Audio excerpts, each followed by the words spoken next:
మూర్ఖ కోపిష్ఠుల మధ్య దిట్టముగానుందువా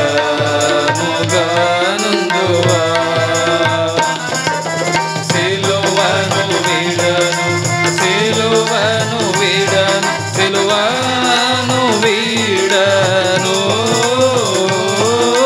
సిలువను వీడను సిలువను వీడను సిలువను సిలువను వీడను జీవాంతరము వరకు నృచి పొరు సల్పి దైవ కృపచే గెల్చినే మోక్షము చేరుదుం దైవ కృపచే గెల్చినే మోక్షము చేరుదుం సిలువను వీడను సిలువను వీడను సిలువను వీడను సిలువను వీడను సిలువను వీడను సిలువను సిలువను వీడను.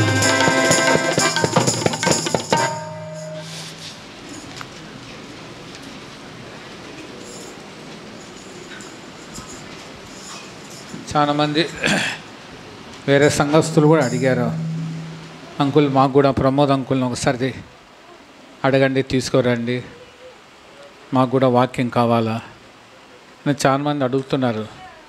వాక్యం కోసం ఎంతోమంది యవన బిడ్డలు ఆతృత ఉన్నారు.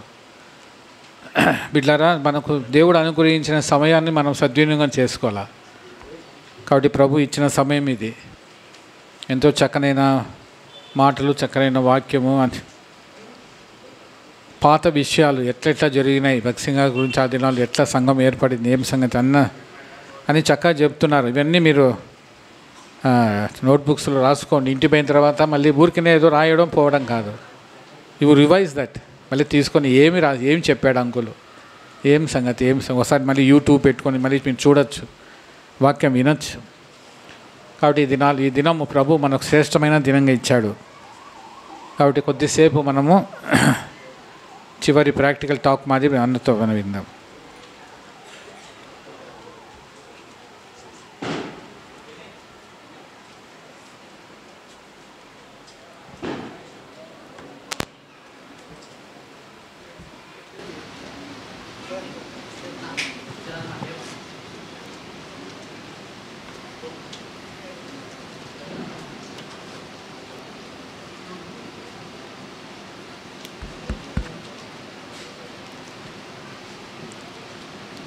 ప్రభుకు స్తోత్రము.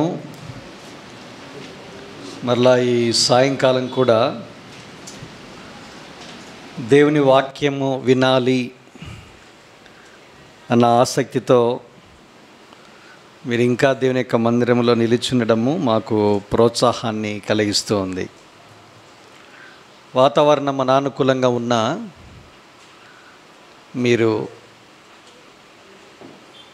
దేవునిని ప్రేమించి దీని యొక్క మందిర ఆవరణములో గడపటానికి మీరు తీసుకున్న నిర్ణయాన్ని దేవుడు ఘనపరచాలన్నది మా ప్రార్థన.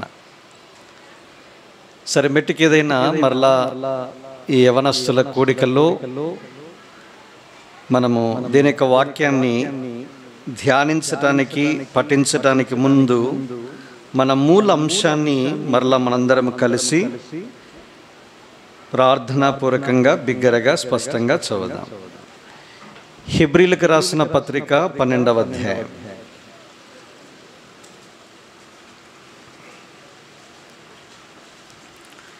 మొదటి 2 వచనాలు మనమందరము కలిసి బిగ్గరగా చదువుదాం. ఎంత బిగ్గరగా అంటే మీరు చదివే బిగ్గరగా నిద్రపోయే వాళ్ళు కూడా లేచి వాక్యం చదవాలి. సరేనా? అసలు మధ్యాహ్న కాలం కూడికలే గొప్ప సవాలు ఎవరికి? ప్రసంగికులకి. నిద్రపుచ్చకుండా వాక్యం చెప్పడం అంటే సవాలుతో కూడుకున్నదే. సరే, మెట్టికి ఏదైనా ప్రభువే మన ప్రాణాలను తన వాక్యం ద్వారా తెప్పరిల్ల చేయనుగాక. రండి, ఇంత గొప్ప సాక్షి సమూహము మేఘం వల్లే మనలను ఆవరించినందున మనము కూడా ప్రతి భారమును సులువుగా చిక్కులబెట్టు పాపమును విడిచిపెట్టి విశ్వాసమునకు కర్తయు దానిని కొనసాగించువాడునైన యేసు వైపు చూచుచు మన ఎదుట ఉంచబడిన పందెములో ఓపికతో పరిగెత్తుదము. ఆయన తన ఎదుట ఉంచబడిన ఆనందము కొరకై అవమానం నిర్లక్ష్య పెట్టి శిలువను సహించి దేవుని సింహాసనం యొక్క కుడి పార్శ్వమున ఆసీనుడై ఉన్నాడు. మన ఎదుట ఉంచబడిన పందెములో ఓపికతో పరిగెత్తుదము. ప్రభు సాయం కొరకు ప్రార్థనలో ప్రయోగిద్దామండి.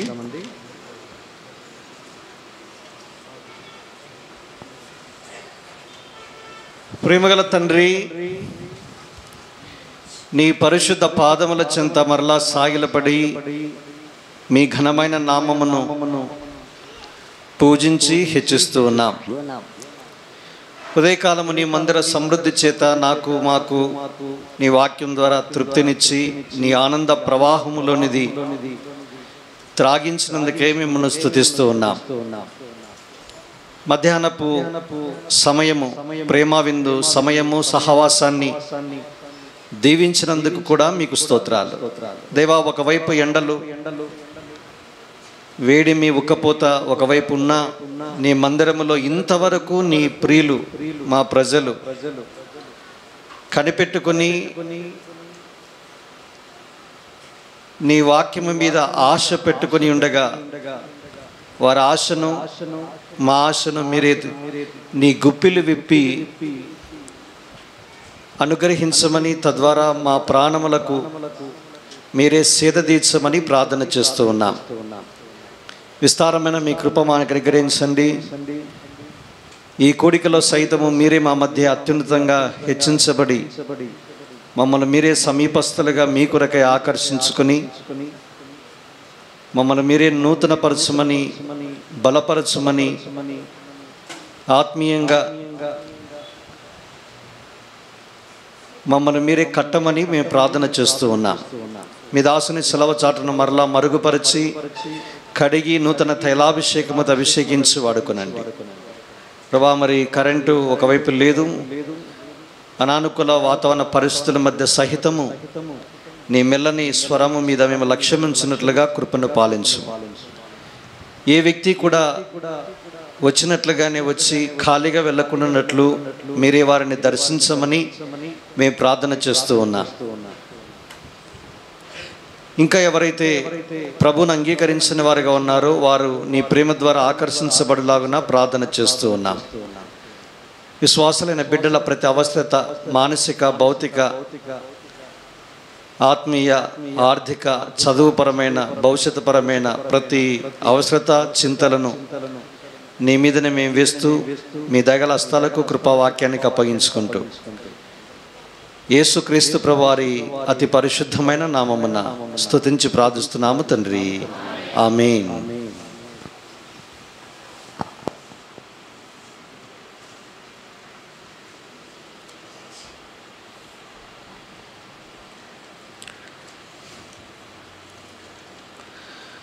అపోస్తలుడైన పౌలు హెబ్రీలైన క్రైస్తవులకు లేదా యూదా మతము నుంచి వచ్చిన దేవుని ప్రజలకు ప్రోత్సాహాన్ని కలిగించి వారిని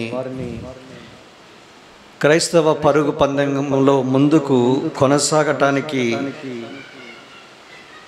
ఎంతో మంచి ఏర్పాటును ఈ పత్రిక ద్వారా వారికి ఏర్పాటు చేశారన్నది వాస్తవం. మీకు చెప్పినట్లుగా మీరు చక్కగా జ్ఞాపకానికి తెచ్చారు. క్రైస్తవ విశ్వాస జీవితం అన్నది పరుగు పందెముతో పోల్చబడింది. 5 రకాల మరి మెటాఫర్స్ ఆర్ ఎనాలజీ అంటాం, వాటిని మనం చూస్తూ రాగలిగాం.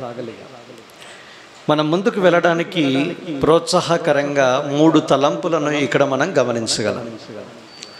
ఒకటి, నీవు నేను ముందుకు పరిగెత్తి సాగిపోవటానికి లేదా పరుగు పందెములో పరిగెత్తటానికి ప్రేరేపణ ఒకటేంటంటే సాక్షి సమూహము అనే మాట ఒకటి చూస్తాం, అది మొదటిది. రెండవది విశ్వాసమునకు కర్తయు, రెండవది దానిని కొనసాగించువాడునైన యేసు వైపు చూచుచు. దానికి మధ్యలో ఒక పదం ఉంది, ప్రతి భారమును సులువుగా చిక్కులో పెట్టు పాపమును విడిచిపెట్టి. ఒకటి లుక్ అరౌండ్, చుట్టూ చూడండి, మీకు అనిపించేది గొప్ప సాక్షి సమూహము. రెండు, లుక్ అట్ యువర్ సెల్వ్స్, మిమ్మల్ని మీరే చూసుకునండి. ప్రయాణంలో లేదా పరుగు పందెంలో వెళ్ళాలి అంటే ప్రతి భారాన్ని తొలగించుకోవాలి, సులువుగా చిక్కులు పెట్టే పాపాన్ని కూడా తీసివేసుకోవాలి. మూడవది లుకింగ్ అంటు జీసస్, యేసు వైపు చూచుచు, అది మూడవది. ఇప్పుడు మూడవ భాగాన్ని జ్ఞాపం చేస్తాను, తర్వాత మిగతా రెండు భాగాల గురించి చివరి వర్తమానంలో కొన్ని తలంపులు మీకు పరిచయం చేస్తాను. ఇది నాన్న నీవు నేను పరుగు పందెంలో ముందుకు కొనసాగటానికి మనకు గొప్ప ప్రేరేపణ, గొప్ప మాదిరి, అనుసరించదగ్గర నిలవెత్తు ఉదాహరణ యేసుక్రీస్తు ప్రభువారే. యేసు ఎవరు అన్నదానికి హెబ్రీ గ్రంథకర్త కనీసం 5 సంగతులు ఈ పత్రికలో మనకు పరిచయం చేస్తాడు. ఇది నాకు తెలిసి 4వ సందర్భం. ఇది నేను మొదటి నుంచి ఒక 3 సందర్భాలు, 12వ అధ్యాయంలో ఉన్న ఈ భాగం 4వ సందర్భము, 13వ అధ్యాయంలో చివరి 5వ సందర్భాన్ని మీకు జ్ఞాపం చేస్తాను. కనుక యేసు ఎవరు, ఎందుకు ఆయన మీద నేను లక్ష్యం ఉంచాలి అని చెప్పటానికి 5 ప్రధానమైన కారణాలను పౌలు మనకు పరిచయం చేయడం విశేషం. ఎవరు యేసు చూడండి, హెబ్రీయులకు రాసిన పత్రిక 2వ అధ్యాయము 9వ వచనం. దేవుని కృప వలన ఆయన ప్రతి మనుషుని కొరకు మరణము అనుభవించినట్లు దూతల కంటే కొంచెము తక్కువ వాడగా చేయబడిన యేసు మరణము పొందినందున మహిమా ప్రభావములతో కిరీటము ధరించిన వానిగా ఆయనను చూచుచున్నాము. ఆ ఫ్రాగ్మెంట్ గమనించండి, దూతల కంటే కొంచెము తక్కువ వాడగా చేయబడిన యేసు, అది మొదటిది. ఎవరి యేసు? దేవదూతల కంటే కొంచెం తక్కువ చేయబడ్డాడు. ఏంటి దేవదూతలకి యేసు ప్రభువారికి వ్యత్యాసము?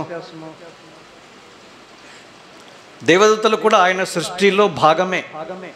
అయితే భూమి మీదకి వచ్చిన తర్వాత యేసుక్రీస్తు ప్రభువారి గురించి చెప్పబడుతున్న మాట, దూతల కంటే కొంచెం తక్కువ వాడిగా చేయబడ్డాడు. దానికి దీనికి వ్యత్యాసం ఏంటి? వాస్తవానికి చాలా ఆశ్చర్యం అనిపిస్తుంది. కేజీవీలో ఉందో లేదో అని చూశాను, లేదు. ఎన్కేజీవీ కానీ ఎన్ఏఎస్బీలో కానీ న్యూ అమెరికన్ స్టాండర్డ్ వర్షన్ అంట, ఫర్ ఎ వైల్ అన్న రాశారు. కొంచెము కాలము దేవదూతల కంటే కొంచెము తక్కువ వాడుగా చేయబడిన మాట ఉంటుంది. నేను ఇదే మొదటిసారి చూడడం, సహజంగా ఎన్కేజీ ఎప్పుడో చూస్తాను, ఈరోజు చూశాను, ఇప్పుడు మధ్యాహ్నం వెళ్ళి చూస్తే ఆ మాట ఉంది. కొంచెం కాలమే ఆయన తక్కువ వాడుగా చేయబడ్డాడు. తర్వాత ఏమయ్యాడు అనేది ఇక్కడ రాయబడింది. ఇప్పుడు దేవదూతల కంటే కొంచెం తక్కువ వాడుగా చేయబడడం అంటే అర్థం ఏంటి? అది తెలుసుకోవాలి. దేవదూతలకు శరీరం లేదు, యేసుక్రీస్తు ప్రభువారికి శరీరము ఉంది. దేవదూతలకు మహిమా శరీరాలు ఉన్నాయి. యేసుక్రీస్తు ప్రభువారికి భూమి మీదకి వచ్చారు గనక మహిమ కానీ ప్రభావం కానీ లేదు. దేవదూతలకి మరణం లేదు, యేసుక్రీస్తు ప్రభువారికి మరణం ఉంది. అందుకే రాశాడు, మరణము రుచి చూచునట్లు. ఒక మాటలో చెప్పాలంటే దేవదూతలకు లేనిది యేసుక్రీస్తు ప్రభువారికి అనుగ్రహించబడింది, అదే దేహం.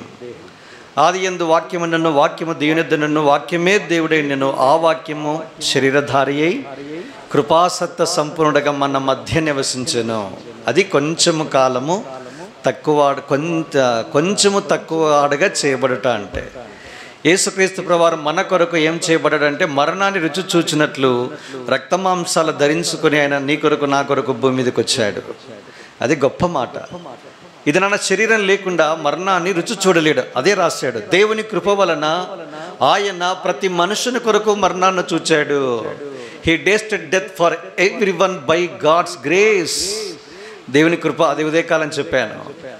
కనుక దినాన యేసుక్రీస్తు ప్రభువారు శరీరధారిగా రాకపోయి ఉంటే ఆయన మరణము రుచి చూచి ఉండేవాడు కాదు. ఎవరి కొరకు మరణించాడు? మనకు బాగా తెలుసు, 1 తిమోతి పత్రిక 2వ అధ్యాయం 6లో ఆయన అందరి కొరకు విమోచన క్రయధనముగా తన్ను తాను సమర్పించుకొనెను. 1 యోహాను పత్రిక 2వ అధ్యాయం 2వ వచనం ఏం జ్ఞాపం చేస్తుంది? ఆయన మన పాపముల కొరకు మాత్రమే కాదు, సర్వలోకమ పాపములకు ఆయన ఏమై ఉన్నాడు? శాంతికరమై ఉన్నాడు. ఆయన అందరి కొరకు, ప్రతి వాని కొరకు మరణాన్ని రుచి చూచాడు. దాని కొరకే దేవదూతల కంటే కొంచెము తక్కువవాడుగా భూ సంబంధంగా తనకు ఒక దేహాన్ని కలిగి భూమి మీదకి వచ్చాడు. తర్వాత ఇప్పుడేమయ్యాడు? కొంచెం కాలం అయిపోయింది, ఆయన మరణాన్ని చూచాడు, సమాధికి ఇలా తిరిగి లేచాడు. ఇప్పుడేమయ్యాడు? మహిమా ప్రభావాలతో కిరీటం ధరించిన వానిగా మనం చూడగలుగుతూ ఉన్నాం. Great blessing. ఆయన శరీరధారిగా శిలువ మీదకి వెళ్ళి మరణించి ఉండకపోయింటే నీకు నాకు ఏమొచ్చింది కాదు. కింద రాయబడింది 2వ అధ్యాయం 10వ వచనములో, అనేకులైన కుమారులను మహిమలోనికి తెచ్చుచుండగా వారి రక్షణకర్తను శ్రమల పాలు చేయటం దేవునికి తగినది. కనుక యేసుక్రీస్తు ప్రభువారు శరీరధారిగా ఈ లోకానికి వచ్చి మన కొరకు మరణాన్ని రుచిని చూచిన కారణాన నిన్ను దేవుడు మహిమలోనికి తీసుకుని వచ్చాడు. ఏ భేదం లేదు, అందరినూ పాపం చేసి దేవుని గురించి మహిమను పొందలేకపోతున్నారు. కనుక మహిమను కోల్పోయాం. మొదట ఆదాము ద్వారా మహిమను కోల్పోయాం. అయితే ప్రభుకు స్తోత్రము, కడపటి ఆదాము యేసు క్రీస్తు ద్వారా తిరిగి మహిమలోనికి మనము తీసుకురాబడ్డాము. ఆయన దినాన ఏ స్థానంలో ఉన్నాడు అదే స్థానాన్ని నీకు నాకు అనుగ్రహించడానికి ఇష్టపడ్డాడు. ఆయన దేవుని యొక్క కుడిపార్శ్వమందు హెచ్చించబడ్డాడు కూర్చుండడానికి. ఇదన మనలను కూడా ఆయనతో పాటు కూర్చుండబెట్టుకున్నట్టుగా దీని యొక్క వాక్యం సెలవిస్తూ ఉంది. అంతేకాదు, పోగొట్టుకున్న మహిమను తిరిగి నీకు నాకు ప్రసాదించాడు. అందుకే 2వ తెస్సలోనిక 2వ అధ్యాయం 14వ వచనంలో తన కుమారుని యొక్క మహిమను పొందవాలని మా సువార్త ద్వారా దేవుడు మిమ్మల్ని పిలిచాడు. కనుక ఏ యేసు అంటే దేవదూతల కంటే కొంచెముగా తక్కువగా చేయబడిన యేసు. ఆయన అలాగూ చేయబడిన ద్వారానే నీవు నేను మహిమలోనికి తీసుకురాబడ్డాం. అంతేకాదు, చాలా ఆశీర్వాదాలు ఉన్నాయి. మరణ భయము చేత జీవితకాలం అంతయు దాస్యమునకు లోబడిన మనలను విడిపించటానికి ఆయన మన వలనే రక్తమాంసాల్లో పాలువాడయ్యాడు. మరణ బలంగల అపవాదిని మరణం ద్వారా నశింపచేయటానికి తాను కూడా ఏమయ్యాడు? మరణాన్ని రుచి చూచాడు. మన వలన శరీరధారిగా శిలువ మీదకి వెళ్ళి గొప్ప క్రయాన్ని చెల్లించాడు. అందుకే అలాంటి యేసు ఇది నేటికి సజీవుడిగా ఉన్నాడు. కనుక అలాంటి యేసుక్రీస్తు ప్రభువారిని అంగీకరించగలిగితే మీ జీవితాల్లో మహిమను, ప్రభావాన్ని, జీవితకాలం అంతయు దాస్యము నుంచి విడిపించబడే స్వేచ్ఛాయుత జీవితాన్ని మీరు అనుభవించగలరు. కనుక యేసుక్రీస్తు ప్రభువారు అలాంటి యేసుగా హెబ్రీ 2వ అధ్యాయం 9లో మనకు పరిచయం చేయబడుతున్నాడు. ఇది మొదటి సంగతి. రెండవది, ఎవరి యేసు? చూడండి, హెబ్రీ పత్రిక 3వ అధ్యాయం 3వ అధ్యాయం 1వ వచనం. ఇందువలన పరలోక సంబంధమైన పిలుపులో పాలు పొందిన పరిశుద్ధ సహోదరులారా, మనము ఒప్పుకొనిన దానికి అపోస్తలుడును ప్రధాన యాజకుడు నైన యేసు మీద లక్ష్యం ఉంచిడి. యేసు, ఏ యేసు? వన్ ఈజ్ అపోస్తలుడు ఫస్ట్, తర్వాత ప్రధాన యాజకుడు. అపోస్తలుడు అంటే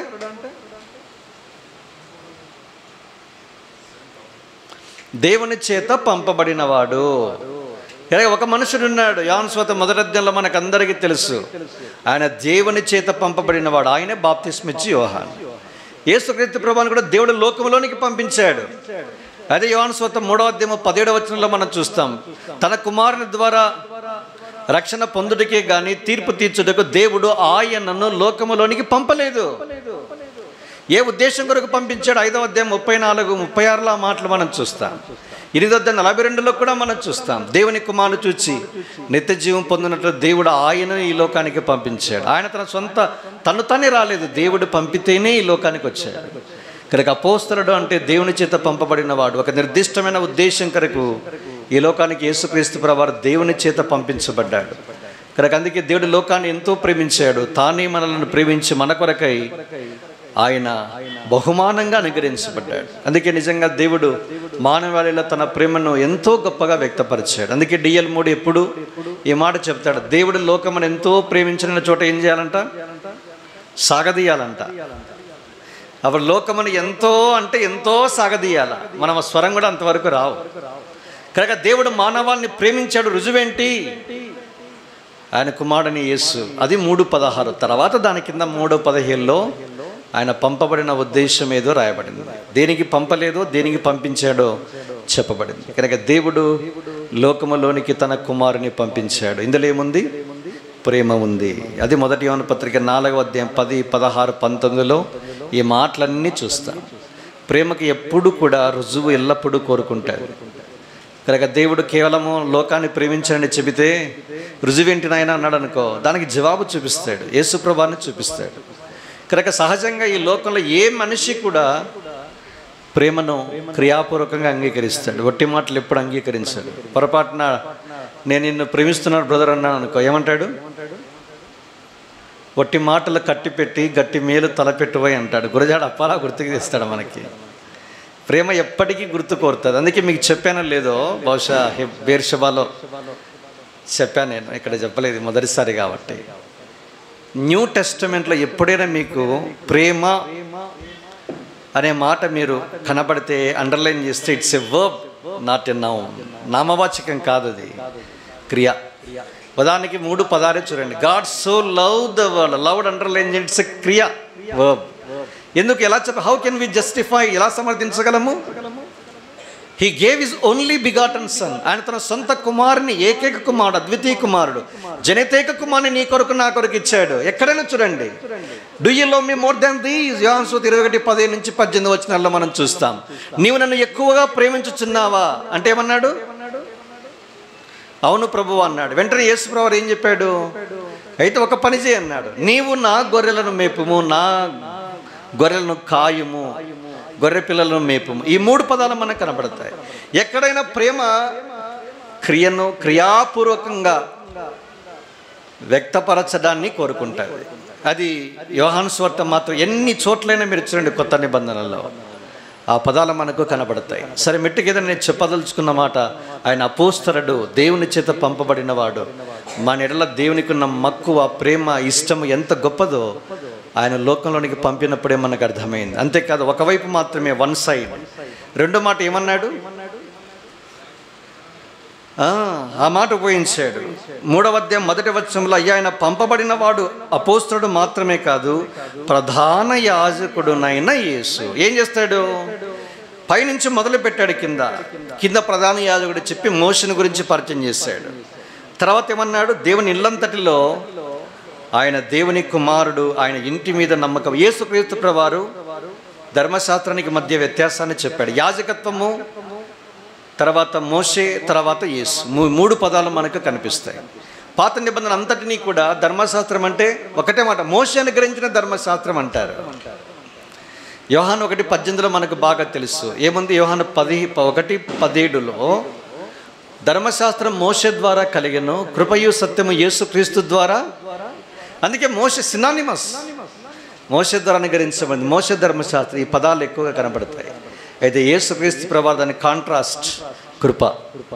ఈ ప్రధాన యాజకుడు చేసిన గొప్ప పని ఏంటంటే, మనకు తెలుసు, ప్రత్యక్ష గుడారములో ప్రధాన యాజకుడు సంవత్సరానికి ఒక్కసారి అతి పరిశుద్ధమైన స్థలంలో ప్రవేశిస్తారు, అది కూడా రక్తాన్ని చేత పట్టుకుని. అయితే ఈ ప్రధాన యాజకుడు మన నిమిత్తము పరలోక రాజ్యంలో తన స్వరక్తము చేత ఏం చేశాడు? ఆయన పరిశుద్ధ స్థలములో ప్రవేశించాడు. అందుకే నీకు నాకేముంది?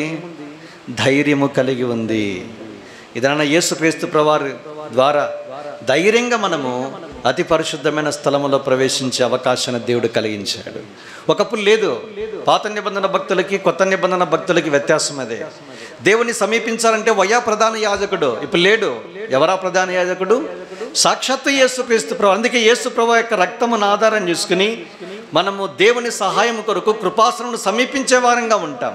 అలాంటి యేసు మీద లక్ష్యం ఉంచండి. Consider him. ఆయననే లక్ష్యం ఉంచాలి, ఆయననే మీదనే గురి నిలుపాల. అది రెండవ యేసు, అంటే రెండవ మాట. ఎలాంటి యేసు అని చెప్పే మాటగా మనం చూస్తాం. 3వ యేసు ఎవరు? చూడండి, హెబ్రీ పత్రిక ఇంకొక మాట, 4వ అధ్యాయము 14వ వచనం. హెబ్రీ 4:14. ఆకాశ మండలము గుండా వెళ్ళిన దేవుని కుమారుడైన యేసు అను గొప్ప ప్రధాన యాజకుడు మనకు ఉన్నాడు గనక మనము ఒప్పుకొనిన దానిని గట్టిగా చేపట్టుదము. దేవుని కుమారుడైన యేసు. ఏమంటే దేవుని కుమారుడిని ఎప్పుడు పిలుస్తాం మనము? ఎలా రుజువు చేయబడ్డాడు ఆయన? మొన్ననే ఈస్టర్ సండే పోయింది. దేవుని కుమారుడిగా పిలువబడ్డాడు, కానీ రూఢీపరచబడిన సందర్భం ఎక్కడ? రోమపత్రిక 1వ అధ్యాయం 7వ వచనం. బాగా గమనించాలి ఈ మాట. రోమా 1 1వ అధ్యాయం మధ్య భాగం కింద నుంచి 7వ లైన్ అనుకుంటారు. 1 2 3 4 5 6 7 8వ లైన్ నుంచి చదువుతుంటాడు. యేసుక్రీస్తు శరీరమును బట్టి దావీదు సంతానముగాను మృతులలో నుండి పునరుద్ధానుడైనందున పరిశుద్ధమైన ఆత్మను బట్టి దేవుని కుమారుడుగాను ప్రభావముతో నిరూపింపబడెను. దేవుని కుమారుడుగా ఏమయ్యాడు? ప్రభావముతో నిరూపించబడ్డాడు. ఇప్పుడు ఈ యేసు, ఏ యేసు? ఆకాశ మండలం గుండా వెళ్ళిన ఈ దేవుని కుమారుడైన యేసు, ఆకాశ మండలం గుండా వెళ్ళిన ఈ యేసు మొదట ఏం కావాలా? దేవుని కుమారుడిగా రూఢీపరచబడాలి. రూఢీపరచబడాలంటే ఏం కావాలా? మృతుల్లో నుంచి తిరిగి లేవాలా. ప్రపంచ చరిత్రలో అనేక మంది సమాధికి మాత్రమే పరిమితం, కానీ యేసుక్రీస్తు ప్రభువారి యొక్క సమాధి నేటికి ఏమైంది? తెరవబడి ఉంది. సమాధులకు పేర్లు పెట్టాం మనము. ఉదాహరణకి గాంధీ గారు చనిపోయారు. ఎక్కడ ఉన్నాడు? సమాధిలో ఉన్నాడు. ఏంటి సమాధికి పేరు? పేపర్ చదవాలా? బైబిల్ చదవడం లేదన్నా ఇంకా పేపర్ ఏం చదువుతామన్నా వద్దండి. బీఈడి ఎగ్జామ్ రాయాలన్నా జనరల్ స్టడీస్, గ్రూప్స్ రావాలన్నా జనరల్ స్టడీస్, కాంపిటీషన్ ఎగ్జామ్స్లో ఉద్యోగం సంపాదించాలన్నా అదే ఫిల్టర్ చేసేదానికి, ఉద్యోగం రాకుండా చేయడానికి పెట్టారు. అది ఫిల్టర్ చేయాలి అంటే సబ్జెక్టులు అందరూ రాస్తారు. నర్సింగ్ డిపార్ట్మెంట్ అనుకో, దానికి సంబంధించిన సబ్జెక్ట్ పెడితే అందరూ రాస్తారు, కానీ జనరల్ స్టడీస్ పెట్టామనుకో ఫిల్టర్ చేస్తారు. ఇంజనీరింగ్ సబ్జెక్ట్ చదివింటారు, కానీ జనరల్ స్టడీస్ తోక తగిలిస్తారు. మెడికల్ డాక్టర్లు కూడా జరిగింది, నేను కూడా రాశా. జనరల్ స్టడీస్ ఆప్షన్, అది కాదు, మినహాయింపు లేదు, కంపల్సరీ సబ్జెక్ట్ కనుక పేపర్ కూడా చదువుతూ ఉండండి కొంచెం. రాజ్ఘట్ ఆయన చనిపోయినటువంటి సమాధి స్థలానికి. 2 జవహర్లాల్ నెహ్రూ. ఆయన ఎవరు? దేశ మొదటి ప్రధాని, స్వతంత్ర భారతావనికి మొదటి ప్రధానమంత్రి ఆయన. ఆయన చనిపోయి సమాధిలో ఉన్నాడు. ఏంటి సమాధికి స్థలం?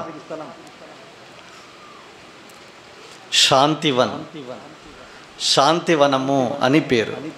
ఆయన కుమార్తె పేరు ఇందిరాగాంధీ. ఆమె కూడా చనిపోయి సమాధిలోనే ఉంది. ఆమె సమాధి స్థలానికి ఏమని పేరు? శక్తిస్థల్. ఆమె ఉక్కు మహిళగా చరిత్రకెక్కింది, అందుకే శక్తిస్థల్ అని పేరు పెట్టారు. ఆవిడ కుమారుడు చనిపోయాడు, ఆయన పేరేంటి? రాజీవ్ గాంధీ. ఆయన సమాధి స్థలం ఏం పేరు? వీర్భూమి. వీరమరణం పొందాడని వీరభూమి అని పేరు పెట్టారు. తర్వాత నెక్స్ట్ ఎవరు? మొన్ననే బాబు జగజ్జీవన్ రావు జయంతి. అంతా హాలిడే ఎంజాయ్ చేసాం, కానీ ఆయన గురించి ఏం తెలియదు మనకి. ఆయన సమాధికి ఒక పేరు ఉంది. ఏంటది? సమతాస్థల్. సమత అంటే యూనిటీ, సమానము. ఏం సమానం కాదు, ఊరికి ఎట్లా ఉంటాయి అంతే. దెన్ మొన్ననే 14 అయిపోయింది, ఇది 17 కదా, దాన్ని కూడా ఎంజాయ్ చేశాం. ఏంటది? భారత రాజ్యాంగ నిర్మాత డాక్టర్ బిఆర్ అంబేద్కర్, ఆయనకి ఒక సమాధి స్థలం ఉంది, పేరు చైత్యభూమి. కనుక ఇవన్నీ కూడా సమాధికే పరిమితమైన గొప్ప గొప్ప వాళ్ళంతా, చరిత్రకెక్కిన పేరుగాంచిన వ్యక్తులు. అయితే వీరందరికీ మించి ఒక వ్యక్తి, ప్రపంచ ప్రఖ్యాతి చెందిన వ్యక్తి ఉన్నాడు. ఆయనే దేవుని కుమారుడైన యేసు. ఎలా నిరూపించబడ్డాడు? సమాధిలో లేడు. ఇక రాశారు చూడండి, దావీదు సంతానముగా ఉన్నాడు, కానీ పరిశుద్ధమైన ఆత్మను బట్టి పునరుద్ధానుడై తిరిగి లేచాడు. దాని ద్వారా దేవుని కుమారుడిగా రూఢిపరచబడ్డాడు. ఊరికే దేవుడి కుమారుడు కాదు, ఎవరైతే మరణాన్ని జయిస్తారో వారు మాత్రమే దేవుని కుమారుడు. ఇదిరాన యేసుక్రీస్తునందు విశ్వాసం ఉంచిన వారికి మరణము లేదు. వాడు తీర్పులోనికి రాక మరణంలో నుంచి జీవంలోనికి దాటించబడతాడు. ఇది శుభవర్తమానము. ఇక్కడ కూర్చున్న నీ జీవితంలో మరణము లేకుండా, చనిపోయిన తర్వాత నిద్రనే వాక్యం సెలవిస్తుంది. జస్ట్ అట్లా కళ్ళు ఇక్కడ మూస్తాం, అక్కడ కళ్ళు తెరుస్తాం. ఎంత గొప్ప అనుభవమో చూడండి. మరణాన్ని రుచి చూడని మనుషుడే లేడు. అయితే మరణించిన తర్వాత కూడా ఒక మరో ప్రపంచంలోనికి సజీవంగా ప్రవేశించాలి అంటే నీకు మూలము దేవుని యొక్క కుమారుడే, ఆయనే యేసు. ఆయన ఆకాశ మండలం గుండా వెళ్ళాడు, ఆయన పునరుద్ధానుడయ్యాడు, ఆకాశ మండలం గుండా వెళ్ళాడు. ఇది నా దేవుని కుమారునికున్న గొప్ప విశిష్టత ఏంటంటే ఆయన ఆకాశమందును భూమి మీదను ఎలాంటి వాడు? సర్వాధికారం కలిగిన వాడు. అందుకే ఆయన దగ్గరికి మనం రావాలి. ఏ సమస్య అయినా కావచ్చు, ఆయన పరిష్కరించలేనటువంటి సమస్య అంటూ భూమి మీద ఏది లేదు. ఆయన అన్నాడు, నాకు సర్వాధికారం ఇవ్వబడి ఉన్నది, నా దగ్గరికి మీరు రావచ్చు. జీవితంలో సమస్యలు ఎన్నో, పరిష్కారం ఒక్కటే, ఆయనే యేసు. ఒక యవనస్తుడిగా యవన సంబంధమైన రకరకాల అనుభవాలు గుండా వెళుతూ ఉంటారు. ఈ మాటలు మీరు చూడండి, 4వ అధ్యాయం 14, 15, 16లో అద్భుతంగా మన బలహీనతల గురించి రాశాడు. మనం ఎలాంటి బలహీనతలు కలిగిన వారంగా ఉన్నామో, మన వలన ఆయన అన్ని విషయాల్లో శోధించబడ్డాడు. ఆయనకు మనకు వ్యత్యాసం ఏంటంటే ఆయన పాపం లేనివాడుగా కనిపించాడు. ఆయన మన వల్లనే యవనేచ్ఛలు అక్కడ రాశాడు 2 తిమోతి 2:22. ఆయన కూడా ఎదుర్కొన్నాడు, కానీ పాపం లేనివాడుగా కనపరచబడ్డాడు. ఇది నా యేసుక్రీస్తు ప్రభువారి దగ్గరికి వస్తే నీ టెంప్టేషన్స్ అన్నీ యేసు ప్రభువారికి తెలుసు. శరీర ఇచ్ఛలంటే తెలుసు, శరీరాశ, నేత్రాశ, జీవపడ్డమ్మ ఇవే మొదట ప్రయోగించబడ్డాయి యేసు ప్రభువారి మీద. మత్తయి సువార్త 4లో నేత్రాశ చూపించాడు, ప్రపంచాలను చూపించాడు, రాజ్యాలను చూపించాడు, దానికి ఉన్న వైభవము మహిమను ఒక్క నిమిషంలో చూపించాడు. లూకా సువార్త 4:5-6 చూస్తాం. వెంటనే చూపించి లోక రాజ్య మహిమలు అంతటి నీకు ఇస్తాను, నువ్వు నమస్కారం చేస్తే చాలు అన్నాడు. ఎప్పుడైతే దాన్ని చూశాడో యేసు ప్రభువారు, నీ దేవుడైన యెహోవాకు మొక్కి ఆయన మాత్రమే సేవించడన్న మాటను బట్టి వెళ్ళిపోయాడు. కనుక శరీరాశ, నేత్రాశ, శరీరాశ 40 దినాలు ఆయన ఎంతగానో పోరాడాడు. ఆకలేసింది, వెంటనే శోధకుడు వచ్చాడు. మన అక్కర్లు ఎన్నైనా, తినే తిండి కావచ్చు, నిద్ర కావచ్చు, లైంగిక సంబంధమైన కోరికలు కావచ్చు, ఇవన్నిటిని విషయంలో అపవాది శోధిస్తాడు. అయితే ప్రభుకు తెలుసు శరీరాశ ఎలా ఉంటుందో, నేత్రాశ ఎలా ఉంటుందో. జీవపు డంబం అన్నాడు. జీవడంబం ఇంకోటి ఏంటి? పైనుంచి కిందికి దుంకు, నువ్వు దేవుని కుమారుడువు, నీకేమాత్రం గాయం తగలదు, దేవదూతలు వచ్చి నిన్ను పట్టుకుంటారు, నీకేం కాదంటే పైనుంచి హీరోయిజం చూపించు అన్నాడు. వెంటనే నీ దేవుడైన యెహోవాను శోధించొద్దని వాక్యం సెలవిస్తూ ఉందని వ్రాయబడిందని చెప్పేసరికి వెళ్ళిపోయాడు. మన వలన అన్ని విషయాల్లో శోధించబడిన యేసు నీకు చాలిన ప్రధాన యాజకుడు, గొప్ప ప్రధాన యాజకుడు. మన విషయాల్లో, మనం వెళ్తున్న అన్ని విషయాలలో ఆయన సహానుభవం కలిగినవాడు, మనల్ని అన్ని విషయాలు అర్థం చేసుకునేవాడు. శోధన ఎలా ఉంటుందో, బాధలు ఎలా ఉంటుందో, శ్రమ ఎలా ఉంటుందో, నింద ఎలా ఉంటుందో, అపజయం ఎలా ఉంటుందో, తృణీకారం ఎలా ఉంటుందో అన్నీ ఎరుగున ఆయన. అయితే ప్రభుకు స్తోత్రము. అలాంటి ప్రభువు మీద లక్ష్యం ఉంచాలి. ఇదైనా యేసుక్రీస్తు ప్రభువారు మనలను లక్ష్యం ఉంచుతున్నాడు.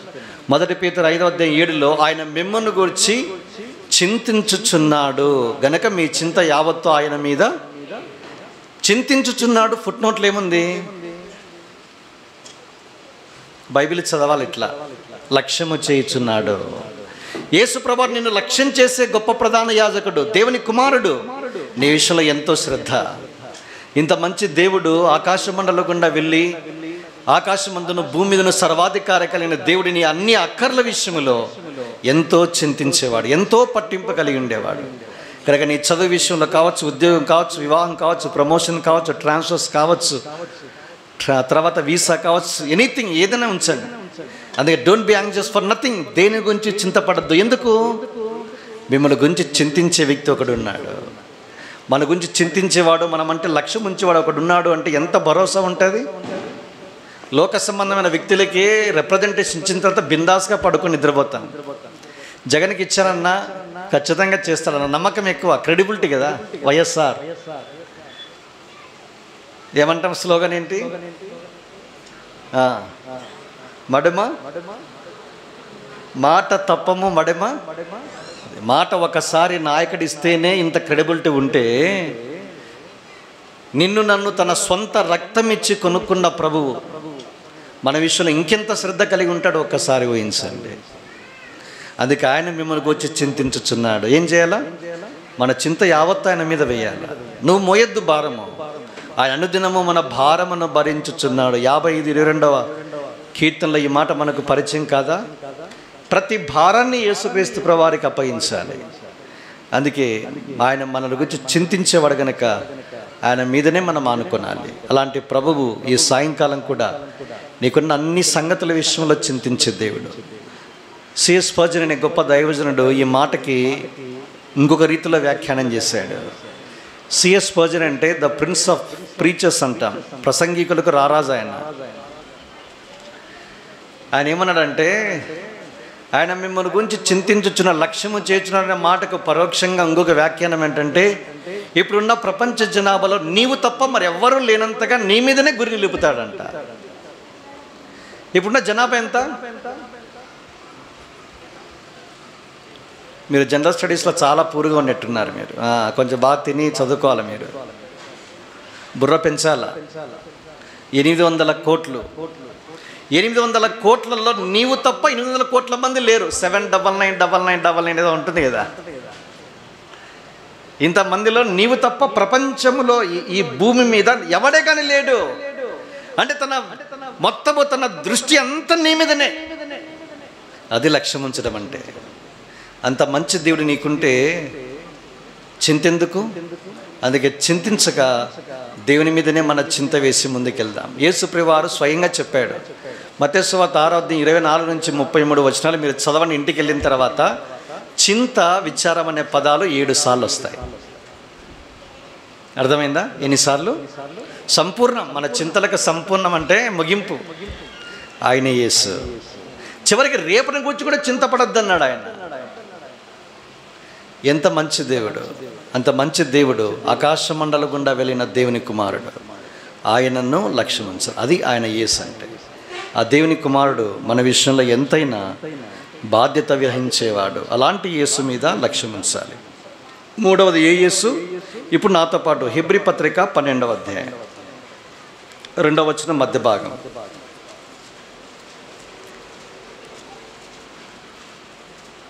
విశ్వాసమునకు కర్తయు దానిని కొనసాగించువాడునైనా యేసు వైపు చూచుచు. విశ్వాసమునకు కర్త అన్నాడు. ఫుట్నోట్. సేనాధిపతి, కెప్టెన్ ఆఫ్ ఫెయిత్ అన్నాడు. తర్వాత ఏమన్నాడు? తెలుగు కొనసాగించువాడు అన్నాడు. ఇంగ్లీష్ బైబిల్ ఏముంది?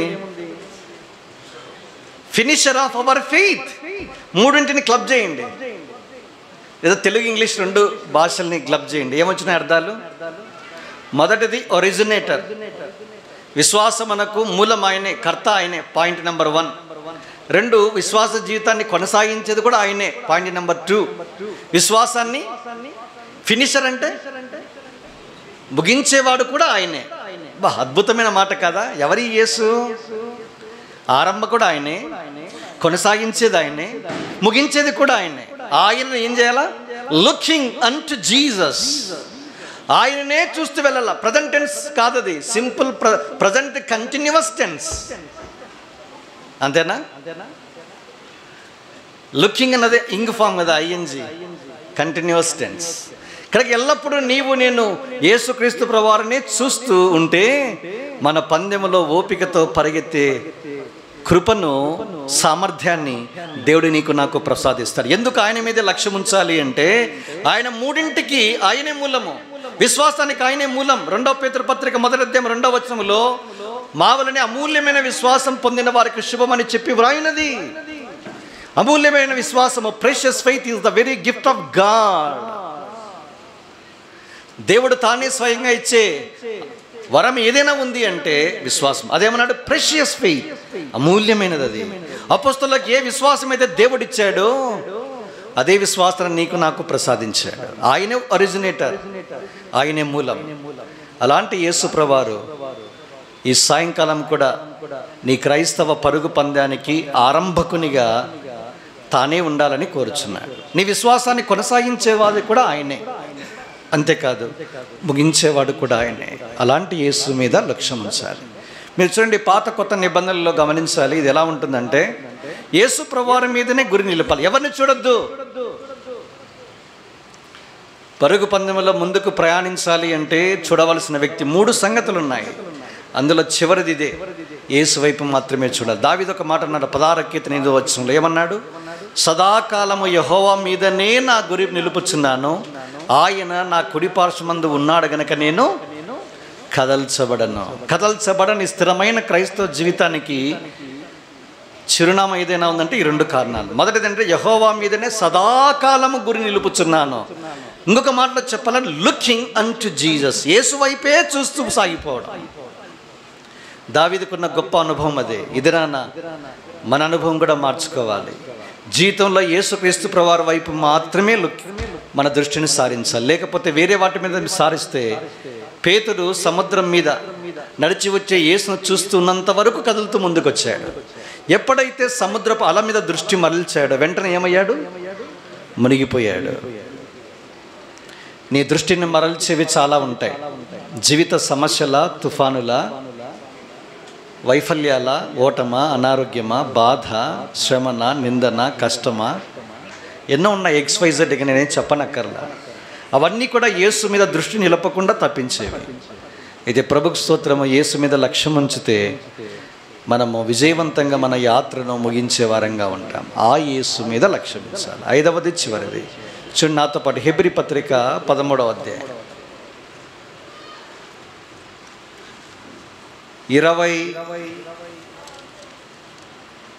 20వ వచనం. బాగా గమనించండి. బైబిల్ చదివేటప్పుడు ఈ పద్ధతులు మీరు పాటించాలా. నేను ఈ మధ్యన నేర్చుకుంటున్నాను ఇవంతా కొత్తగా. ఏంటి కొత్తగానే చెప్తాను మీకు. చదవండి, ఇప్పుడు అందరం కలిసి చదువుదాం. నేనే చదువుతాను, లేకుంటే మీరు సావధానంగా ఆలకించాలి. గొర్రెల గొప్ప కాపరి అయిన యేసు అను మన ప్రభువును నిత్యమైన నిబంధన సంబంధమగు రక్తమును బట్టి మృతులలో నుండి లేపిన సమాధానకర్తయగు దేవుడు యేసు క్రీస్తు ద్వారా తన దృష్టికి అనుకూలమైన దానిని మనలో జరిగించుచు ప్రతి మంచి విషయములోనూ తన చిత్త ప్రకారము చేయుటకు మిమ్మును సిద్ధపరచునుగాక. యేసు క్రీస్తుకు యుగ యుగములకు మహిమ కలుగునుగాక. ఏ యేసు? గొర్రెల గొప్ప కాపరి అయిన యేసు. యేసుక్రీస్తు ప్రభువారు కాపరి. 3 రకాల కాపరత్వాన్ని చూస్తాం. మొదటిది మంచి కాపరి. ఏం చేశాడు మీరు బాగా గమనించాలి. టెన్స్ మీకు ప్రశ్నిస్తా తర్వాత. నేను గొర్రెలకు మంచి కాపరిని. మంచి కాపరి గొర్రెల కొరకు ప్రాణము పెట్టెను. పాస్ట్ టెన్సా, ప్రజెంట్ టెన్సా, ఫ్యూచర్ టెన్సా?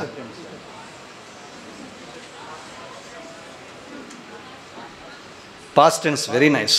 ఇప్పుడు ఇక్కడికి రండి. గొర్రెల గొప్ప కాపరి అయిన యేసు బాగానే ఉంది. ఏం చేస్తాడు? కింద చూడండి, నేను చదువుతాను. టెన్స్ చెప్పండి. టెన్స్ కింద. యేసు క్రీస్తు ద్వారా సమాధానకర్తయగు దేవుడు యేసు క్రీస్తు ద్వారా తన దృష్టికి అనుకూలమైన దానిని మనలో జరిగించుచు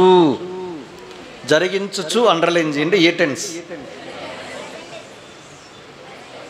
ప్రజెంట్ టెన్స్. Very good. ఇంకా ప్రజెంట్.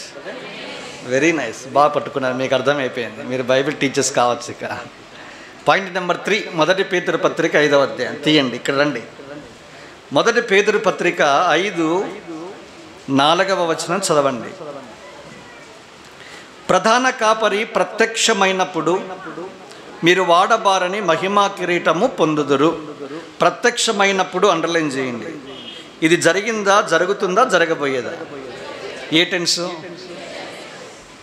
3 కాలాలు చూసాం. గొర్రెలకు మంచి గుడ్ షెపర్డ్ ఏం చేశాడు? ప్రాణం పెట్టాడు. ఏ టెన్స్ అది? గతం.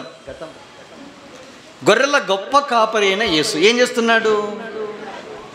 మనలో తన దృష్టికి అనుకూలమైన దానిని జరిగించుచు, అంటే నేటికి జరిగిస్తూనే ఉన్నాడు ఆయన.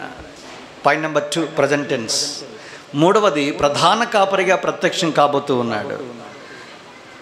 అది ఫ్యూచర్ టెన్స్. ఇప్పుడు మధ్యలో ఉన్నాం. రెండింటికి మధ్యలో అంటే ప్రజెంట్ టెన్స్లో ఉన్నాం. ఈ గొర్రెల గొప్ప కాపరైన యేసు మనలో తన దృష్టికి అనుకూలమైన దానిని దేవుడే మనలో జరిగిస్తాడు, జరిగించుచూ వెళ్తాడు. కనుక దేవుడు మనలో కార్యం చేయటానికి మనం చేయవలసిందల్లా ఏంటి? మనలో దేవుడు కార్యం జరిగించాలంటే ఏం చేయాలి? దేవుడు 3 రకాలుగా పనిచేస్తాడు చెప్పాను నేను. ఇది కూడా టెన్సే మళ్ళా. ఉదాహరణకి Philippi 2:13, it is God which worketh in you both to will and to do of his good pleasure. మీరు ఇచ్చయించుటకును కార్యసిద్ధి కలగజేయుటకును మీలో కార్యసిద్ధి కలగజేయువాడు తన దయా సంకల్పం నెరవేరుటకై మీలో కార్యసిద్ధి కలగజేయవాడు దేవుడే. It is God which worketh in you, లేదా ఎన్కేజీవి మారుస్తే which works in you. Works underline చేసి ఏ టెన్స్ చెప్పండి. ఏందన్నా మీరు వాక్యం చెప్పమంటే ఇంగ్లీష్కి వెళ్ళారు, జనరల్ స్టడీస్ సమాధులకి వెళ్ళారు, ఇంతకు మీరు ఏం చెప్తున్నారన్నా అని అనుకుంటా ఉండొచ్చు మీరు. చూడండి, యంగ్ టీన్ బ్రెయిన్స్ మంచి ఈ వయసులోనే సాధ్యమైనంత డిఫరెంట్ డైమెన్షన్స్లో దీని యొక్క వాక్యాన్ని మీరు సంపాదించు, అప్పుడే పనిచేస్తుంది. ఇది కంపేర్ అండ్ కాంట్రాస్ట్ స్టడీ అంటారు. కంపేర్ అండ్ మెడిసిన్లో వస్తుంది, వాడు రాస్తాడు పెద్దగా ఒక సబ్జెక్ట్ ఇస్తాడు, కంపేర్ అండ్ కాంట్రాస్ట్ జోన్స్. కంపారిజన్ చేయాలా, కాంట్రాస్ట్ చేయాలా, సారూప్యతలు ఏమున్నాయి, భేదాలు ఏమున్నాయి. కనుక దేని యొక్క వాక్యం అద్భుతంగా, ఇవన్నీ నాకు ఏదో చదువుతుంటే నేర్చుకున్నాను, ఒకప్పుడు లేదు ఇదంతా. ఇవన్నీ ఏమంటామంటే కీవర్డ్స్ అండర్లైన్ చేయడము, వర్బా, నౌనా, యాడ్జెక్టివా, యాడ్వర్బా, ఇట్లా బైబిల్ చదువుకోవాలా. ఎవరు చెప్పినారు ఇదంతా? మామూలే చదవడం లేదు ఇక జనాలు, ఇట్లా మళ్ళీ ఏం చదువుతారు అనేది అనుకుంటున్నారు. అట్లా అనుకోవద్దండి. మాకంటే ఇంకా ఉన్నతమైన శ్రేణిలోనికి వెళ్ళాలా. ఒక్కడైనా మారు మనసు పొందుతాడు. మారు మనసు అంటే మళ్ళీ పొరపాటు పడారు, మనసు మార్చుకొని సాధకం చేస్తారన్నదే మా తాపత్రయం. నేను 2003లో కర్నూలు యూత్ క్యాంప్కి వెళ్ళాను. ఐజక్ అంకులు వ్యాన్ వేసుకొని వచ్చినాం మేము. ఎక్కడికి? కర్నూలుకి వెళ్ళా. అదే వ్యానులో నెల్లూరుకి వెళ్ళాం. ప్రత్యేక స్పెషల్ మీటింగ్స్. వర్తమానం అంశం ఏంటంటే do you love me more than these, నీవు వీరందరికంటే నీవు నన్ను ఎక్కువగా ప్రేమించవచ్చు, అది శీర్షిక. కర్నూలుకి వెళ్ళాం. అక్కడ the church of the living. నేను ఏం మర్చిపోను, ఎందుకు ఏదో ఒకటి కొత్తది నేర్చుకొని వస్తాను. నేను అక్కడికి వెళ్ళి ఏం కొత్తది నేర్చుకొని వచ్చానంటే the principle of first mention. నేను జయరాజన్ ఇద్దరం పక్క పక్కన కూర్చొని నోట్స్ రాసుకుంటున్నాం మేము. ఆయన ఎందుకు రాసుకోవాలి, నాకంటే 10 ఏళ్ళు పెద్దవాడు, అప్పటికి మేధావి. ఆయన మేధావి అంటే ఇన్ సెన్స్ బైబిల్ టీచర్. మేమిద్దరం ఈ సూత్రం నేర్చుకున్నాము. ఎక్కడికి పోయినా మేము దాన్ని అజేయంగా ప్రిన్సిపల్ను వాడుతూ ఉన్నాము. అద్భుతమైన ఫలితాలను సంపాదించుకుంటున్నాం. ఫలితాలంటే మా జీవితానికి మొదట, తర్వాత మీకు. ఎవరు మరి బాగుపడ్డారో లేదో మాకైతే తెలియదు, మేమైతే షైన్ అయిపోయాం. కనుక ఒక్కరైనా మారాలా, మా ఆశ అంతా ఒక్కరు చాలు. ఈ మధ్యన ఈ హిబ్రూ పత్రిక మీద వారెన్ వియర్స్బే తన సాక్ష్యాన్ని చెబుతూ, డాక్టర్ బిల్లీ సండే అనేటువంటి సువార్థికుడు ఒక సువార్తకు రావాలా, సువార్త కూడిక, యవనస్తుల క్రూసేడ్, యూత్ ఫార్, దాని పేరు ఏమిటి, ఇండియన్ క్రూసేడ్ ఫార్ క్రైస్ట్ అనేది ఒకటి ఉండే. మరి దీన్ని ఇప్పుడు ఐసీసీ ఏదో ఉండే. మనం ఫస్ట్ ఈ ఏంటది స్టూడెంట్స్ ఫస్ట్ వాళ్ళతో కొలాబరేషన్ ఏర్పడి ఫస్ట్ మీటింగ్ పెట్టాం మనం. ఇది 2000లో జరిగింది. నేను దానికి ప్రత్యక్ష సాక్షిని.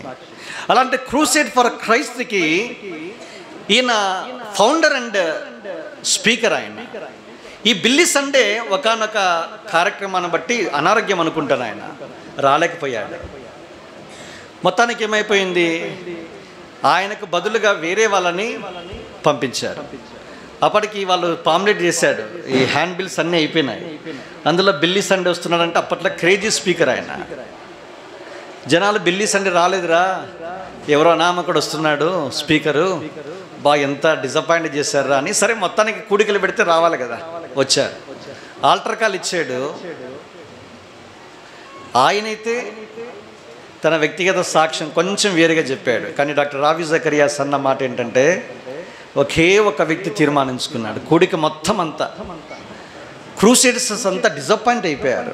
ఎందుకు అనవసరంగా ఈ పెద్ద కూడిక, ప్రయాస, హంగామా ఇంత చేస్తే ఒకే ఒక్కడు రక్షించబడ్డాడు అని ఎంతో బాధపడ్డాడు. కానీ కొసమెరి పిండ తెలుసా, వర్తమానికుడు స్పీకరు పేరు ప్రస్తావించాడు, రక్షించబడిన వ్యక్తి పేరు ప్రస్తావించాడు. స్పీకరు డాక్టర్ బిల్లీ గ్రహాం, రక్షించబడిన వ్యక్తి డాక్టర్ వారెన్ వియర్స్బే.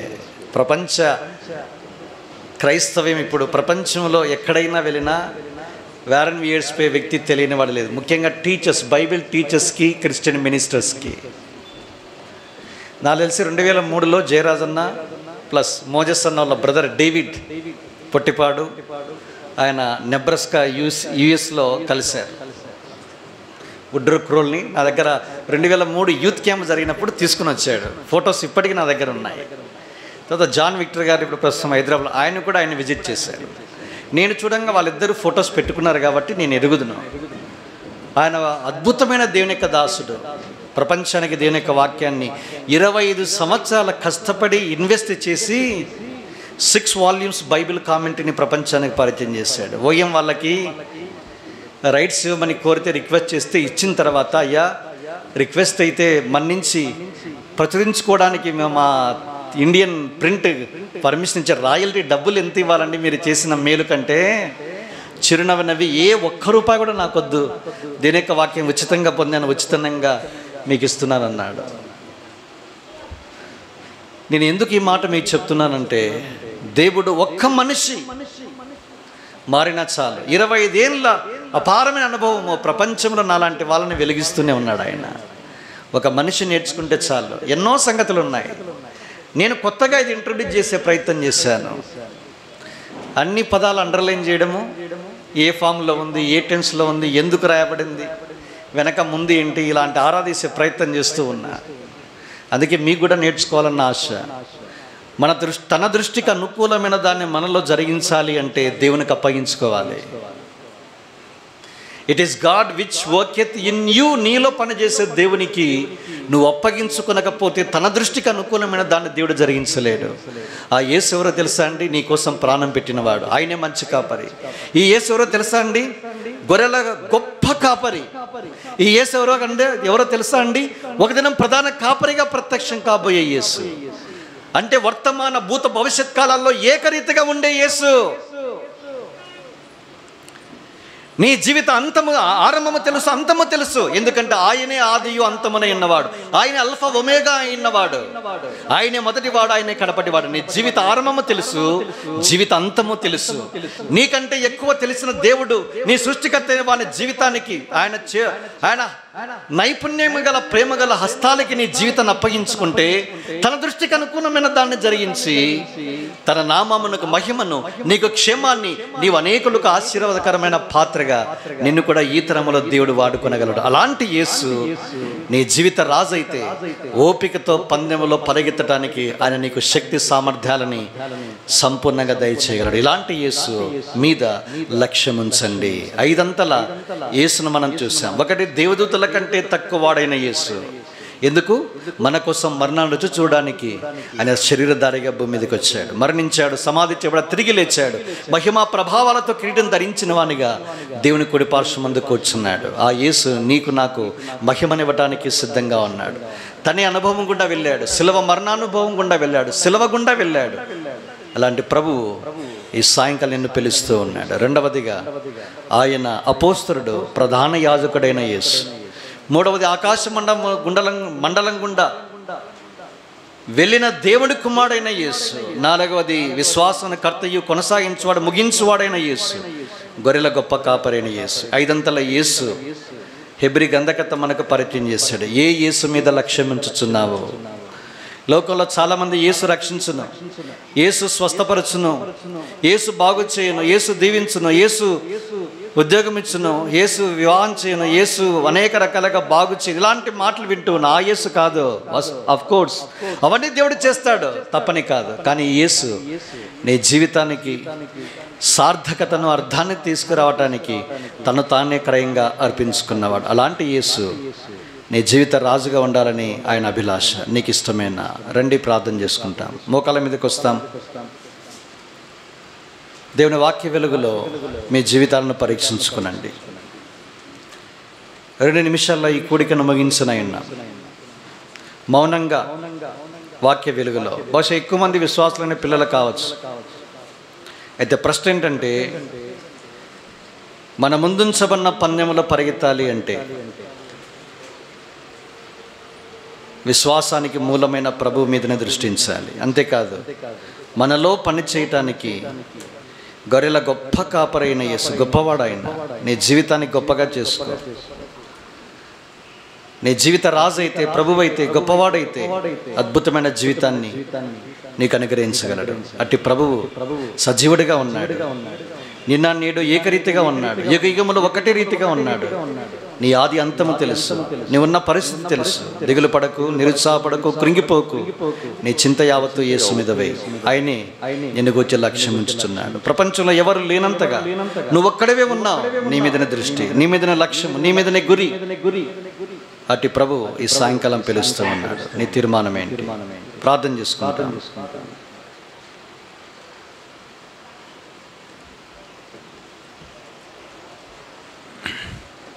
ప్రభు మీ నామమునకు ఎంతో వందనములు, స్తోత్రములు. ఈ సాయంత్ర సమయము యవనస్తుల కూడిక సందర్భంగా మీరు మాకు ఇచ్చిన మీ వాక్య భాగములన్నిటి వందనములు, స్తోత్రములు. ప్రభు యేసు వైపు చూచుచూ మీ ఎదుట ఉంచబడిన పరుగు పందెములో ఓపికతో పరిగెత్తాలని మీరు ఇచ్చిన యొక్క ముఖ్యాంశము ద్వారా మీరు మాట్లాడుతూ వచ్చారు. అనేక సంగతులు మీరు మాకు ప్రభు మీ యొక్క వాక్యం ద్వారా బయలుపరచు వచ్చారు. వందనములు, స్తోత్రములు. మీరు మా సార్వభౌమాధికారము కలిగిన దేవుడు, సర్వశక్తి గల దేవుడు. ప్రభు మీరు దేవుని కుమారుడిగా ప్రత్యక్షమైనారు, నిరూపింపబడినారు. పునరుత్థానుడైనందున, మరణమును గెలిచినందున మీరు దేవుని కుమారుడిగా మీరు నిరూపింపబడినారు. ప్రభు మీరు మా కొరకు గొప్ప ప్రధాన యాజకుడు. మీరు మా పరిస్థితులన్నీ ఎరిగిన దేవుడు. ఇక్కడ వచ్చిన యవన బిడ్డల యొక్క పరిస్థితులన్నీ ఎరిగిన దేవుడు. వారి భవిష్యత్తు, వారి ఉద్యోగాలు, వారి వివాహాలు, వారి భవిష్యత్ అంతా మీ చేతిలో ఉంది. ప్రభు దేని విషయమై మీరు చింతపడకూడదు అని సెలవిచ్చారు. అనేకసార్లు చింత, దిగులు, ప్రభు నిరుత్సాహపు మా జీవితాలు వస్తుంది మానవులంగా. అయితే మీరు మాకు నేర్పించే పాఠము మీ గురించి ఆయన లక్ష్య పెట్టుచున్నాడు, మీ గురించి చింతిస్తున్నాడు కనుక మీరు చింత యావత్తంతా ఆయన మీద వేయండి. ఆ విధంగా మా బిడ్డలకు సహాయపడండి ప్రభు. మీ వాక్యం ద్వారా మా అందరితో, మాతో అందరితో మీరు మాట్లాడినందుకు వందనం, స్తోత్రములు. నిత్యత్వం యొక్క పరిచర్య కొరగా ఈ పరిచర్య మీరు ఆశీర్వదించమని ప్రార్థిస్తున్నాం. వచ్చిన వారందరినీ మీరు దీవించారని, మీ వాక్యం యొక్క వర్షంతో నింపారని మేము నమ్ముచున్నాం ప్రభు. వచ్చిన బిడ్డలందరినీ దీవించము. ఎవరెవరు ఏ అక్కర్లతో వచ్చారో వారి అక్కర్లన్నీ తీర్చబడాయని, వారి సంతోషంతో బయలు వెళ్ళినట్లు సహాయపడమని, మేమందరం యొక్క సమృద్ధితో వారు నింపారని ఉదయకాలం నుంచి ఇంతవరకు మీరు మాకు సహాయపడుతూ వచ్చారు. అనేక సంగతులు హెబ్రీయులకు రాసిన పత్రికలో మీరు మాకు బయలుపరుస్తూ వచ్చారు. వీటిని మేము విని విడిచిపెట్టుకోకుండా తిరిగి వీరిని నెమరు వేసుకొని మీ వాక్యానికి రావాల్సిన ఘనతను మేము ఇచ్చిన వారుగా ఉంటాం. సహాయం మీరే వాక్యమై ఉన్నారు ప్రభా. మీరు గణపరిస్తే నన్ను గణపరచు వారిని నేను గణపరుస్తాను సెలవిచ్చారు. మీరు ఎవరినైనా గొప్పవానిగా చేయగల శక్తి గల దేవుడు, సామర్థ్యం గల దేవుడు ప్రభా.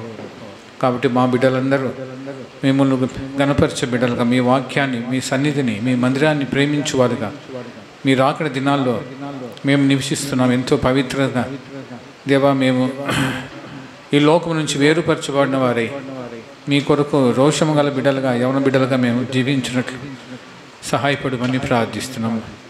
ఈ యొక్క తెస్సలోనిక సంఘము, ఈ చెన్నూరు, ఈ ప్రాంతాల్లో మీరు దర్శించారు. ఈ దినము ప్రభా అనేక మందిని తీసుకొని వచ్చారు. మీ వాక్యాన్ని మీరు మాకు అందించారు. వందనములు, స్తోత్రములు. మిగతా సమయము టీ టైము, మరి రిఫ్రెష్మెంట్స్ టైం మాకు దీవించమని ఒక్కొక్కరిని వచ్చిన వారందరినీ దీవించమని, సాయంత్రము చివరి కూడికగా మీరు మమ్మల్ని అందరినీ ఆయత్తపరచమని ప్రార్థిస్తాం. మీ రాకడ కొరకు, మీ మహిమగల రాకడ కొరకు మమ్మల్ని అందరినీ ఆయత్తపరచమని, ఒక డెక్కైనను విడవబడలేనట్టు మేమందరము మీ రాకడలో ప్రత్యక్షమగినట్లు సహాయపడమని ప్రార్థిస్తాం. మీ కృపకు అప్పగించుకుంటూ మీ దాసుని సంపూర్ణంగా మీరు దీవించి వాడుకునేందుకు స్తోత్రములు. సాయంత్రం కూడా కొలత లేని ఆత్మతో మీ దాసుని నింపి మీ ప్రజలకు, సంఘానికి క్షేమముగా బాబా మీరు వాడుకోమని ప్రార్థిస్తాం. మీ కృపకు అప్పగించుకుంటూ యేసు ప్రభు నామమున ప్రార్థించి వేడుకొనుచున్నాం తండ్రి, ఆమేన్. ఒక పాట పాడుతుంటాము, తర్వాత మీ అందరికీ సంఘం ద్వారా మంచి రిఫ్రెష్మెంట్స్, తర్వాత కూల్ డ్రింక్ నన్నారి ఇవ్వబడుతుంది. గర్ల్స్ అందరూ బయట వెళ్తే అక్కడ మీకు టేబుల్స్ పెట్టారు, అక్కడ మీరు తీసుకోవచ్చు, కొంచెంసేపు విశ్రాంతి తీసుకోవచ్చు. బాయ్స్ అందరూ కొంచెం బయట, మీరు బయట పోయి మీరు రిఫ్రెష్ కావచ్చు.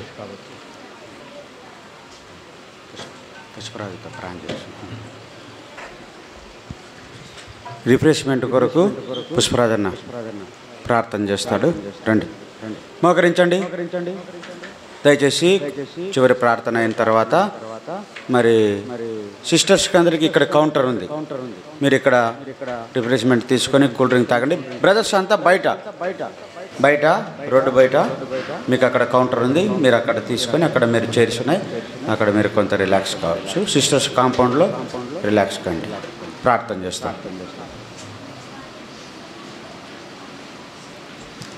ప్రార్థన చేసుకుంటాం.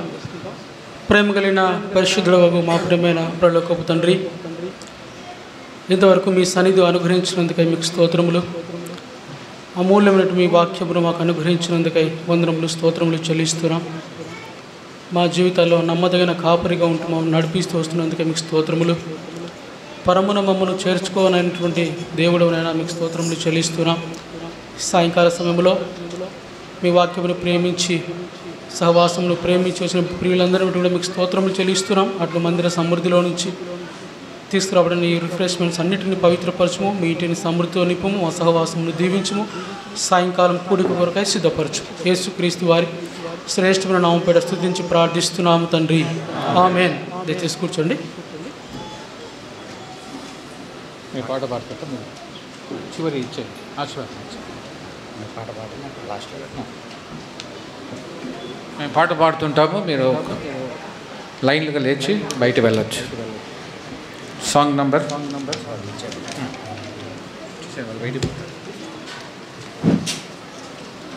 తండ్రి అయిన దేవుని దయా, ప్రభువును రక్షకుడైన యేసుక్రీస్తు ప్రభు కృప, పరిశుద్ధాత్మదేవుని అన్న సావాసం చేరిన మనకు తను ప్రేమించే వారికి ఇప్పుడు ఎల్లప్పుడు సదాకాలం తోడైనను గాక.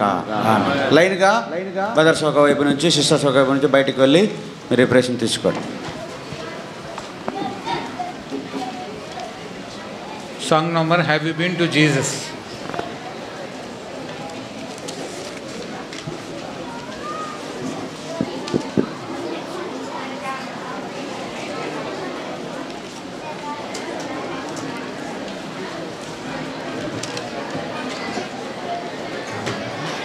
Have you been to Jesus?